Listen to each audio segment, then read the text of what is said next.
4 sujets en 5 minutes, voici le programme de ce numéro. Reebok adopté par Authentic Brands, écologie et praticité pour les couches Pampers, coup de froid pour le démarrage des hard seltzer et enfin léger recul des ventes du commerce de détail en juillet. Bienvenue pour la Update News de WeUpsell, c'est un plaisir de vous accompagner pour ce récapitulatif de l'actualité de la semaine autour des sujets de la distribution, de la relation client ou du feed advocacy. Avec le soutien d'Upsells, force de vente supplétive, nous traitons des tendances, des derniers chiffres et nouveautés. On se retrouve juste après ça. Update News, l'actualité conso et action commerciale de WeUpsells. Tous les vendredis, un rendez-vous animé par Benoît et proposé par Upsell, spécialiste de la force de vente externalisée et supplétive. Reebok, adopté par Authentic Brands. Reprise par Adidas en 2006, Reebok, avec l'objectif de faire face à Nike, n'a pas réussi à convaincre le board de l'équipementier allemand. Non sans difficulté, la marque a réussi à dégager des bénéfices de 38 millions d'euros sur ce premier semestre, soit une hausse de 37% en un an.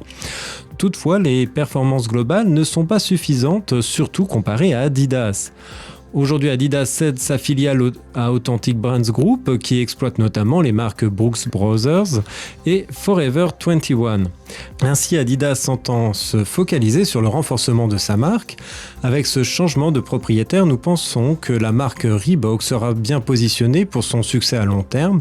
Quant à Adidas, nous continuerons à concentrer nos efforts sur l'exécution de notre stratégie Own the Game, développe Kasper Rosted, CEO d'Adidas. Pour sa part, Jamie Salter, CEO d'Authentic Brands, déclare que c'est un honneur d'être chargé de perpétuer l'héritage de Reebok. Il s'agit d'une étape importante pour ABG et nous nous engageons à préserver l'intégrité, l'innovation et les valeurs de Reebok. Écologie et praticité pour les couches Pampers. Pampers Harmonie Hybride prendront place dans les magasins à la rentrée des classes. Une gamme est réalisée pour répondre aux attentes d'éco-responsabilité des parents tout en conservant l'aspect pratique de la couche jetable.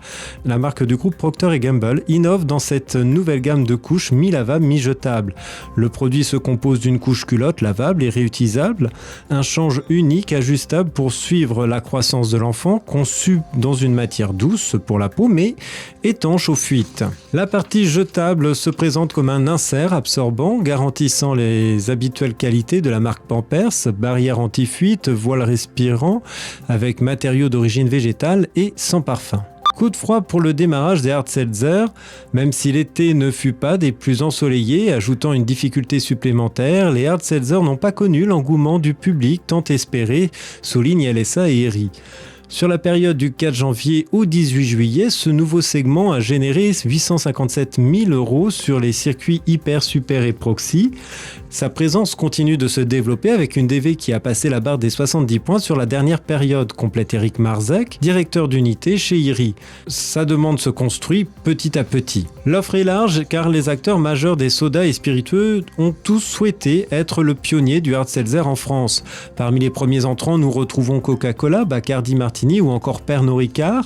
C'est en moyenne pas moins de 7 références proposées pour ce segment dans les hyper et supermarchés. Les marques attendent surtout que le circuit CHR et Club retrouve un rythme de croisière pour offrir un second souffle aux ventes de boissons fermentées et fruitées que sont les hard seltzer. Léger recul des ventes du commerce de détail en juillet. Selon la Banque de France, les ventes de commerce en détail marquent un léger repli en juillet par rapport au mois précédent. L'alimentation est en hausse, les produits manufacturés en baisse. Selon les statistiques publiées par la Banque de France le 17 août, après les fortes hausses de mai et de juin, les ventes de commerce en détail en volume s'inscrivent en juillet en léger repli de moins 0,5% en comparaison du mois précédent. Les ventes de produits alimentaires croissent sur un mois de plus 1,2%, mais celles des produits manufacturés diminuent de moins 3,4%. Si la parfumerie, l'hygiène, les jeux, l'horlogerie sont en hausse, respectivement de 13%, 9% et 5%, une très forte baisse se fait ressentir sur les cycles motocycles, la chaussure et le matériel de sport, avec pour chacun environ moins 13% de repli. La grande distribution est stable avec 0,2% face au petit commerce qui chute de 4,4%. Merci de votre écoute, nous nous retrouvons la semaine prochaine. En attendant, abonnez-vous à la chaîne et au podcast de WeUpsells pour ne manquer aucune actualité.